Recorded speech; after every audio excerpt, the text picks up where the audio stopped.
If you have an interest in horses and love learning more about horses, the horse industry, teaching, or even managing your own horse business, then you're in the right place. We would love you to join us on our mission, which is to improve the lives of horses around the world through the education of riders, handlers, and trainers. So get comfortable, listen in, and enjoy. This has been another episode sponsored by Online Horse College. If you haven't had a look at the wide variety of equine-specific accredited courses, then go to onlinehorsecollege.com and I'll see you over there. Our guest today is Adele Edwards. Adele's got a natural therapy background, and she's combined that with her love of horses and experience with challenging horses to now heal trauma to reform horses and people partnerships. How are you today, Adele? I'm good, thank you. Good. So, Adele, tell us a bit about your favourite quote, because I really want to talk a bit more about what you're doing, because it is a little bit different. I think a lot of our listeners will be quite interested. But tell us about your favourite quote first, because that often tells me and tells the listeners a bit about you as a person and, you know, the way your philosophies with horses. Sure. So for me, freedom is quite important. So freedom for me is the ability to travel in any direction, outside or inwardly. So in terms of progress, I would say with working with horses, we often think about travelling in a forward direction. So in my mind, this is like a one-dimensional point of view. So when we create a deeper connection with horses, we're actually creating a connection which is almost multidimensional. So it's both physical and energetic. And, you know, when we're in a good flow with this, it can be like a form of meditation. So we create stillness and oneness with our horse. And to me, that's, you know, very precious. So, so I mean, even with like athletes and high achievers, you know, they have the ability to still their mind and connect. So when you can connect with your horse and become at one, you know, that's an indication of a deep process that's going on inside of you. So to me, that's where the rider and the horse merge and find a special connection and together. Mm-hmm. Mm-hmm. Adele, tell us, I know you're from a non-horse background family, but what was your first connection with horses? What were your first memories? The first memories, I was around 4 or 5, and, you know, my grandparents would take us camping every Christmas to Deniliquin in New South Wales, and they had friends that had land and horses, and we, you know, would camp there. And there was one particular horse that I became really drawn to, and I'd spend most of my time, you know, with this horse when we'd go away. And the experience I had was, you know, it made such an impact and an impression on me. It was like I was, I don't know, just shift into a different state of being in myself every time I was around this particular horse. And, you know, looking back, I guess it created, I don't know, like a tremendous amount of trust and freedom and safety with the animal. So from this experience, my connection and love for horses became quite evident, and I, you know, journeyed forward in life and would experience that same space within myself around horses, which I believe further increased my connection and joy with, you know, my relationship to horses and how I actually viewed the world, really. Mm-hmm. So that was my first memories. So then, Adele, you went on then to have your own horses, but then you had a bit of a gap, and then I think you studied natural therapies and you've got a background in that. Tell us a bit about how you combined the two, you know, the natural therapy and you had a problem horse. Just tell us a bit about that story, what happened there.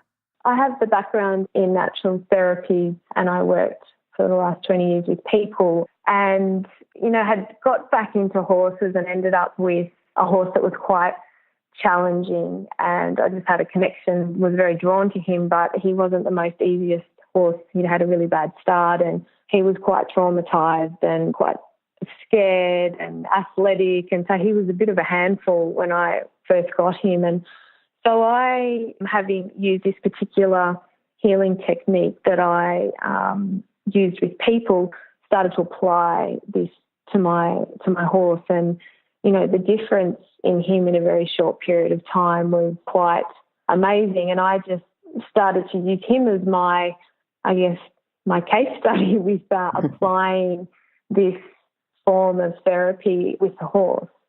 So that's how it kind of all came together. Okay. Now, your background, you're working with horses. Your career with horses is quite different to a lot of people. But if someone's going to work within the horse industry, because, a lot of your clients now you have got horses and some would work within the horse industry, what sort of core skills or characteristics do you think they need to have a successful career within the horse industry? I really like the statement that our horse is only as good as our relationship to it. I believe this would also apply within a career, because to me, to teach is to demonstrate, and I think it's important that, we live our truth and we're able to demonstrate that. So building a solid connection both on and off the ground obviously is important, and, establishing, good health and well-being and understanding of the horse also is important. But I would say that, everyone has something important to offer, and to find what resonates with you and do more of that. For me, it would be, be your authentic self, and the skills will develop from there. When you find, what your passion is with horses, you'll, inspire others to do the same for themselves. Okay. So for me, that's, I think what's important. What do you think's the best thing about working with horses and working in the horse industry?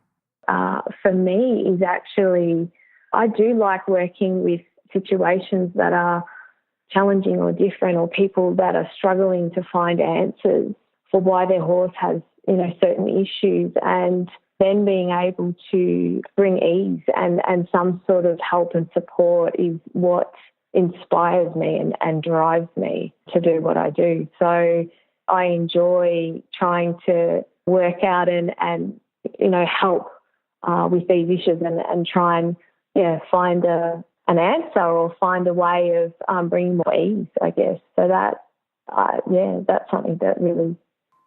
But when you're thinking, because you're talking about bringing ease, are you thinking more bringing the ease to the people that have got the horse, or bringing the ease to the horses that are misunderstood? Do you feel like you're sort of on one side or the other, or you just want to bring the combination together? It's funny, it's been a bit of a journey that's unravelled for me, because, a lot of the time when I'm working with the horse, I can see the horse has got some issues because of the people. And then sometimes I find that through treating the horse, I also end up treating the rider as well, and trying to get this marriage of the, rider and horse together. And that's it's very interconnected. I think for me, it's both almost. There needs to be that harmony between both. So I tend to treat the horse, and then I get asked to treat, do you treat me, as well? So Yep. It's kind of blends, yeah. Wow. Okay. All right then. Now, you've talked about the problem horse that you had, that really influenced you to work a lot more with horses and use use your natural therapy background and the healing techniques with horses. But has there been a person that you think has changed your career, or you think it was mainly that horse that put you in the direction? Has there been any sort of changes since then? Anyone that you could say, this person has helped me, or this person has helped me make a decision to change things around? I think for me, my horse was probably what inspired me. And I kind of found myself there by default, really. Initially, it wasn't something that I was planning on stepping into in that way. It just unraveled that way. But, there's been lots of horsey people that have, also inspired me through their methods. I really love Buck, who was, he has a really great documentary, and he was that man that experienced, adversity in his life, which gave rise to a level of sensitivity within him, which helped him understand the importance of connection and relationship with horses. And I think, people like that have been quite inspiring, that I've sort of looked into along my way for my own interests. But yeah, I would say that my horse now has been the horse that actually was a catalyst that propelled me into this. Yep. Thinking about what you've achieved and the people that you've helped, what's been your proudest moment? I would have to say there was a lady that comes to mind, and she was in a serious accident with her horse and was put into hospital, and she'd taken this horse thinking she'd just retrain him and sell him on, but realised that, he needed stability and decided to keep him. He was quite scared of humans and also clinically blind in one eye, and so his senses were quite heightened. And after the accident, they couldn't get anywhere near him. For months, he just totally shut down, and the owner couldn't touch him. She couldn't. It took her a few days to even get the gear off him after the accident. And, she said to me, he just won't let me in his circle. And he was kept in a small paddock so that they could even catch him if they needed to or get near him. So she contacted me asking me to come and do some energy work on him. And I went along and I did 3 sessions a week apart. And when I first treated him, he didn't want to borrow me. He walked to the end of the paddock and turned his bum, and that was him saying, go away. And so I just did my thing and came back the second time, and he was a little bit more curious but still not very receptive.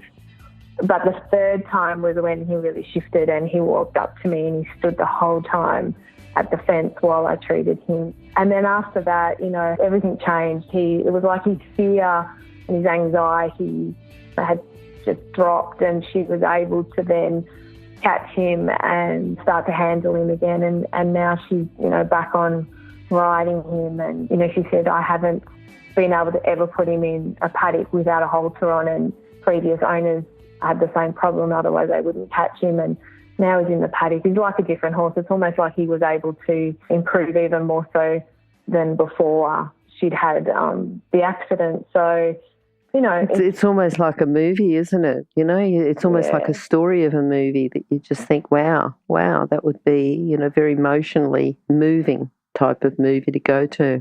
Mm. So that really made me go, wow, when you can bring about change or help somebody to be able to work again with their horse. Because sometimes I find these traumatised horses and then trying to retrain them when they're carrying all of that, it's really difficult. But if you can release the charge and bring ease and kind of bring them back to a bit of a neutral ground, almost like, hitting the reset button, then you've got something to work with again. Yeah, so, yeah. Adele, what do you think, thinking about where you are now as an equine professional and a specialist in your field, what do you think's been your biggest challenge on your way to being where you are now? My biggest challenge would definitely be, because of the way I work, it's quite intangible in that people have to be open-minded to something that is different, because it's not something that you can see necessarily. So that I've found challenging, to try and actually explain what I do, because I know what I'm doing when I'm doing it, but then trying to actually put that into a language that helps somebody else understand has been the challenge. And for me, my thing is I want to teach people how to do this themselves with their horse. So I've put it down into a series of steps and repeatable processes that can be learned by, the layperson and almost followed like a recipe. So, people having to suspend doubt and operate from like a cognitively different space is the challenge, I think, definitely. Mm-hmm. Yep. Yeah. So. Yeah. Okay. No, and I think, people have got to be, because science has allowed us to see that a lot of things that we would have discounted years ago, we wouldn't have accepted this, but whereas now people are a lot more open to different methods of healing and different methods of training and different technologies. So, I'm just thinking you would have, people just have to be open to the idea of what the possibilities are. Yeah, definitely. And I think for me, the proof of watching the shift in the horses, that's where I say, well, the proof's in the pudding. I can't always explain to you exactly what's going on, because sometimes it's even beyond my own understanding. I find if I follow the formula, I get the results. And that, I've had to learn to say, well, if the horse improves, then that's the proof. That's good enough, isn't it? Yes, yes, that's right. Yeah. Yeah. All right. What would you say to someone else who was having success in a field that was a bit different? They were having success, had almost like private success, but they wanted to then go out and spread their message, I suppose. What sort of advice would you give them? I would say that, being open obviously to different skills and techniques helps you definitely find your way. But I believe the more flexibility you have within your system, the larger your capacity is to create positive change and success in what you're doing. Yep. Yeah. Oh, that's good. That's good. I'm just thinking about the steps, and the repeatable process. And what I'd like to do is talk to you a bit more in depth, but quite possibly, can you just give us, and I don't want you to go into it now, but just a bit of an overview of, a common problem that you would see with the partnership or the marriage between the horse and the rider, and, just something small that our listeners can do to overcome this.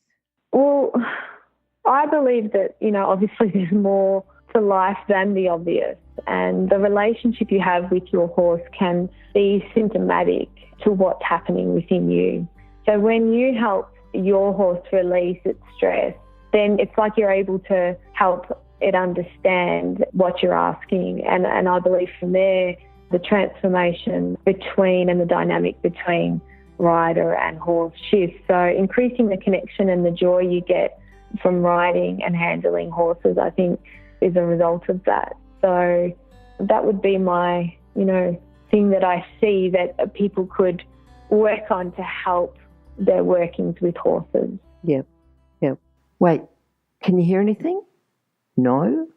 That's because we're waiting for someone with a good quality horse product to be advertised here. If that's you, then contact us, horsechats@horsechats.com, and we'll send you the details. Thanks. All right, now Adele, have you got a book that you could recommend to our listeners? Something that's going to help them just with the partnership, with the marriage between the horse and the rider, something that you would recommend, or just something that's going to give people a bit more knowledge about their horses?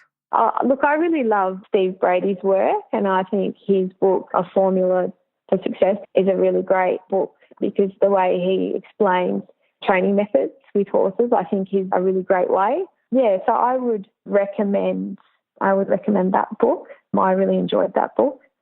So, Okay, and I guess also to sort of open people up to looking at things in a different way. And this is not really to do with horses, but there's a book by Dr. David Hawkins. He was a psychologist, and the book was Power versus Force, and he explains the difference between being in a higher state of flow and the changes which naturally unfold when you're in that state, so versus trying to force change into something. So I kind of believe when you're working with horses, if you can connect to that innate power that flows through all things and come from that place versus from, trying to force something or, it's almost like coming from a place of connection and oneness with the horse. So I found that book really helpful just to look at things from a different perspective. Yeah, it's interesting. I'll have to have a bit of a look at that one myself. And remember, you can find all the books recommended by our guests at horsechats.com/books. You can have a look at the guest page for the individual book they recommended, or just look at the recommended books by order of popularity at horsechats.com/books. Adele, what are you looking forward to now? What does your future hold? I guess, I believe that when you're doing, what you love, that things naturally tend to unfold in a positive way. So for me, I'd love to help people find a deeper connection and understanding with their horse and help give them the tools to do that so that they can actually work on their horse themselves, try and work out, where is this problem come? Is it physical? Is it emotional?